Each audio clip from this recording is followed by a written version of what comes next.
નથી કહીતા લોકોમાં ડર દેશના મતદારો નારાજ હોય તો પણ ભાજપને મતદાન આમ આદમી પાર્ટી નું કોઈ ત્યાગ છે સરકારમાં આજે ધારાસભ્ય આપણી સરકારની યોજનાથી ઉદાહરણ કરે છે અને સરકારની ટીકા ટિપ્પણી કરે છે। ગુજરાતમાં ભાજપના સ્થાપના દિન દિવસે અનેક ભારતીય જનતા પાર્ટીના એક ચર્ચાસ્પદ નિવેદનો સામે આવ્યા। તેવામાં વધુ એક વખત ભારતીય જનતા પાર્ટીના એક સાંસદનું નિવેદન સામે આવ્યું છે। જો કે આ સાંસદે અવારનવાર લોકો માટે અધિકારીઓ સામે સવાલો ઉઠાવતા આવ્યા છે અને હવે તેમનું પણ રાજપીપળાની અંદર ભારતીય જનતા પાર્ટીનું એક કાર્યકર્તાનું સંમેલન હતું અને એ સંમેલન દરમિયાન ભરૂચના સાંસદ મનસુખ વસાવાના નિવેદનની ચર્ચાઓ અત્યારે ખૂબ ચાલી રહી છે કે ભાજપથી નારાજ એ જનતા હશે તો પણ ભાજપને મત આપશે। નમસ્કાર, આપ જોઈ રહ્યા છો ન્યૂઝ રૂમ ને આપની સાથે હું છું પ્રદીપ।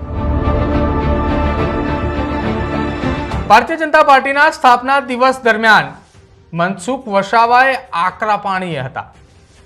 જ્યારે એક તરફ ભારતીય જનતા પાર્ટીએ તેના સ્થાપના દિવસની ઉજવણી કરી રહી હતી, ગુજરાતની અંદર અલગ અલગ જગ્યા ઉપર સક્રિય કાર્યકર્તાઓની સાથે એક સંમેલન પણ યોજાયું હતું।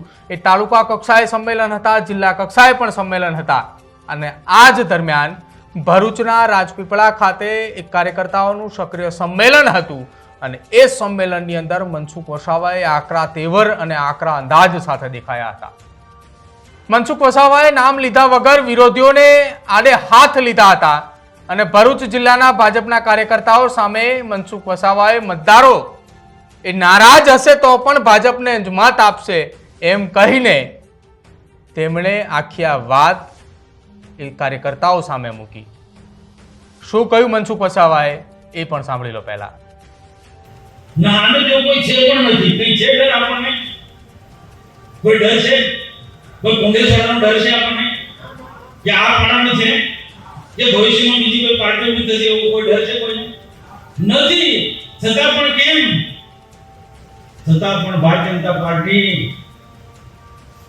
હજુ અધવચ્ચે પહોંચી છે, હજુ મંદિર પહોંચવાનું બાકી છે, ભારત માતાને પરમ વૈભવને શિખરે પહોંચાડવાનું હજુ બાકી છે। એ જ ભારતીય જનતા પાર્ટી એટલે કોઈ પાર્ટી રાષ્ટ્રીય પાર્ટી નથી, વિચારધારા છે ને કોઈ સત્તા માટે નહીં, રાષ્ટ્રને પરમ વૈભવના શિખરે પહોંચાડવાનું છે। ભારતીય જે સંસ્કૃતિ છે, આપણે સંસ્કૃતિને ઉજાગર કરવાનું છે।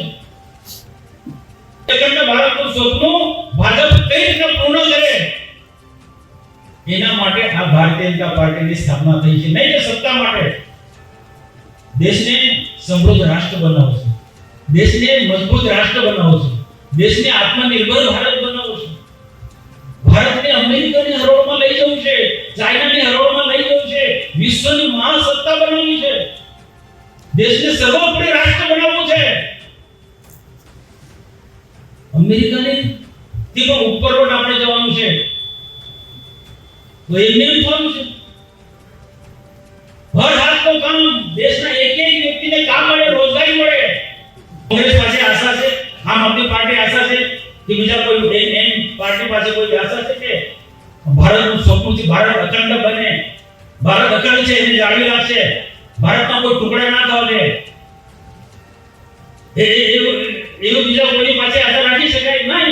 દેશની જનતા એક માત્ર ભારતીય જનતા પાર્ટી પર આશા રાખી છે ને એક માત્ર દેશનો યુવાન આજે એમ કે આજે આપણને રોજગારી કોણ આપશે? ભાજપ વાળા જ આપશે, મોદી સાહેબ જ આપશે, મોદી સાહેબની સરકાર જ આપશે। આ વિશ્વાસ છે મતદારોને, એટલે વારંવાર ભાજપ નારાજ હોય તો પણ ભાજપને જ મત આપે છે। મતદારો, દેશના મતદારો નારાજ હોય તો પણ ભાજપને મતદાન આપે છે। કેમ? દેશની સંસ્કૃતિ માટે કામ કરે છે, દેશના માટે કામ કરે છે, દેશનું સ્વાભિમાન બોલે। દેશનું સ્વાભિમાન કોણ અપાવશે? કોંગ્રેસ વાળા? ભાજપ જ અપાવશે દેશનું સ્વાભિમાન। એ જનતા, દેશની જનતા ભારતીય જનતા પાર્ટી નેતૃત્વ વિશ્વાસ નથી છે। અલગ યોજનાઓ છે, તમે જો એવું નથી કે આપણે બધાને સરકારી નોકરી આપી દેવાય। જ્યારે વાત કરું તો કોઈને વાત નહીં ગમે, પણ સમયને સંજોગો પરિસ્થિતિ જોતા મંથનમાં ઉતારવું પડશે। એક એક વ્યક્તિને રોજગારી મળે એના માટે રાજ્ય સરકાર અને ભારત સરકાર કટિબદ્ધ છે અને અનેક પ્રકારની અલગ અલગ યોજના લઈને ચાલે છે। જરૂરી છે એમના સુધી પહોંચાડવી છે.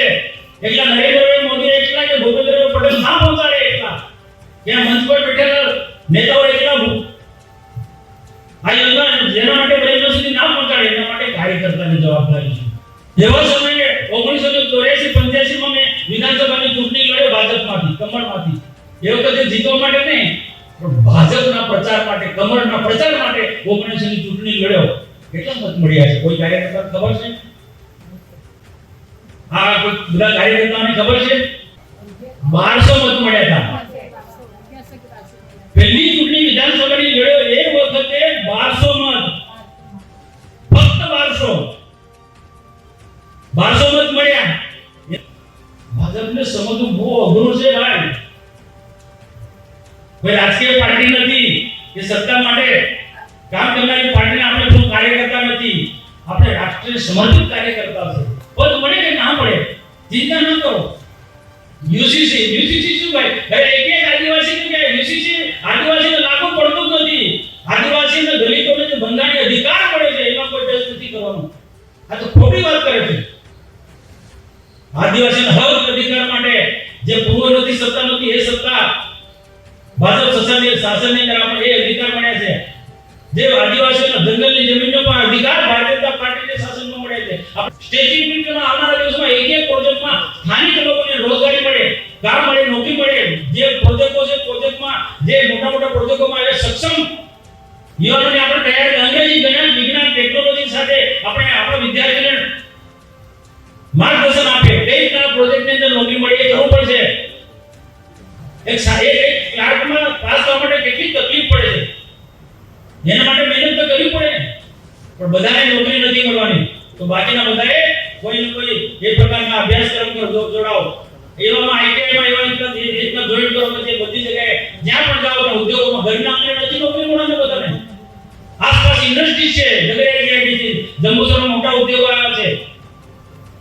દેશ વિદેશના આપણા ત્યાં બધા લોકો ઇન્ડસ્ટ્રીમાં નોકરી કરવા માટે આવે. તો આપણે 100 કિલોમીટર આપણે અભ્યાસ કરીને આપણે ત્યાં ઉદ્યોગોમાં ના છે. યુનિવર્સિટી કેટલું આપણા ગુજરાતમાં કેટલું મોટું નામ છે. હા મને ચોક્કસ મને ખબર છે કે આપણે જે રીતના જે સરકારની અપેક્ષા છે કે આપણા બધાની જે અપેક્ષા છે એ પ્રકારે ટ્રાઇબલ યુનિવર્સિટીમાં આટલું પ્રગતિ પર નથી છે. પરંતુ જે પ્રકારે ટ્રાઇબલ યુનિવર્સિટી લોકોમાં એક કરંટ ઉભો થવો જોઈએ કે નર્મદા જિલ્લામાં, રાજકોટ જિલ્લામાં સ્ટેચ્યુ યુનિટીની જેમ ટ્રાઇબલ યુનિવર્સિટી પણ ચાલે છે. જેટલું જે કામ થવું જોઈએ દેખાતું નથી. ટ્રાઇબલ મ્યુઝિયમ કોઈ કારણસર જે ગતિ આગળ વધવું જોઈએ નથી વધતું. એ ગતિ આગળ વધારવાની જવાબદારી કોની છે? આપણે બધાની છે. ઠીક છે આપણા કુલપતિ પાણી સાહેબ બહુ સારા વ્યક્તિ છે પણ નીચેનું તંત્ર બરોબર નથી. એના માટે સુધારવાની જવાબદારી આપણી છે ભાઈ.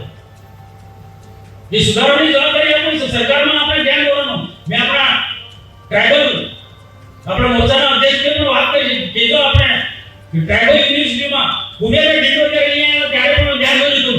ટ્રાઇબલ યુનિવર્સિટી મોદી સાહેબે આપણને બહુ મોટી ભેટ આપી છે. પણ આપણે બધા જે રીતના એનો જે ફાયદો થવો જોઈએ એ રીતના હજુ દેખાતો નથી. મને તો નથી દેખાતો. નહીં દેખાય એના માટે હું આ બોલું છું.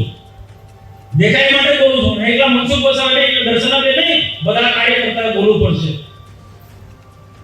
કેન્દ્રમાં ભાજપ, રાજ્યમાં ભાજપ ને બીજા લોકો ઘૂસી જશે તો એનો ફાયદો કોણ લેવાનો? આપણી યોજના બીજા લોકો લાભ લે છે. ડેડિયાપાડામાં શું સ્થિતિ છે ભાઈ? આમ આદમી પાર્ટી નું કોઈ ત્યાગ છે? છતાં પણ આજે ધારાસભ્ય આપણી સરકારની યોજનાથી ઉદાહરણભૂત કરે છે અને સરકારની ટીકા ટિપ્પણી કરે છે. એવી સ્થિતિનું નિર્માણ ફરી પાછું અહીંયા ના આવે એના માટે આપણે કાળજી રાખવાનું છે. ઊંઘી નથી જવાનું. સત્તા છે મોદી સાહેબ પ્રધાનમંત્રી ઓ આરામ કરો એવું નથી. સજા રહેવાનું ચાલુ રહે એટલે કાર્યકર્તાને સમય પર ટકોર કરવામાં આવે છે.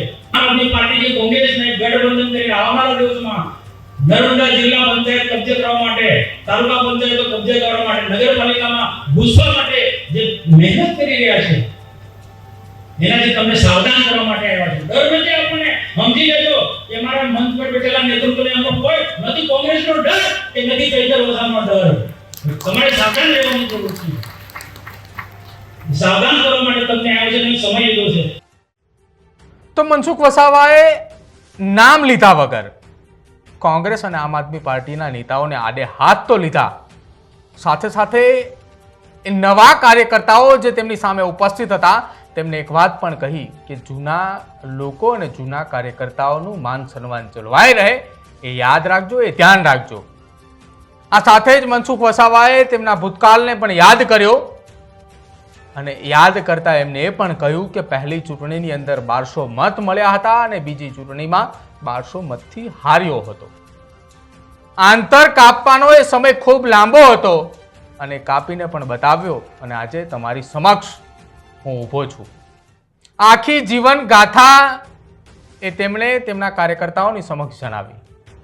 જોકે ડેડિયાપાડાની અંદર પણ ધારાસભ્ય એ ભાજપની યોજનાથી જ કુદાકુદ કરે છે, ત્યારે આપ અને કોંગ્રેસ એ સ્થાનિક સ્વરાજ્યની ચૂંટણીમાં ઘૂસવાનો પ્રયત્ન કરી રહ્યું છે, એટલે બધાને ચેતવવા માટે આવ્યો છું. આવું નિવેદન એ મનસુખ વસાવાએ આપ્યું.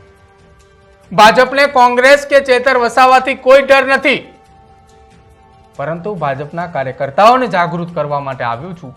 આ નિવેદન એ મનસુખ વસાવાએ આપ્યું અને એના કારણે ચર્ચા એ અત્યારે સમગ્ર રાજ્યની અંદર એટલા માટે થઈ રહી છે કે શું ખરેખર દક્ષિણ ગુજરાતની અંદર અને ખાસ આદિવાસી વિસ્તારની અંદર ચૈતર વસાવાથી ભાજપમાં ડરનો માહોલ છે?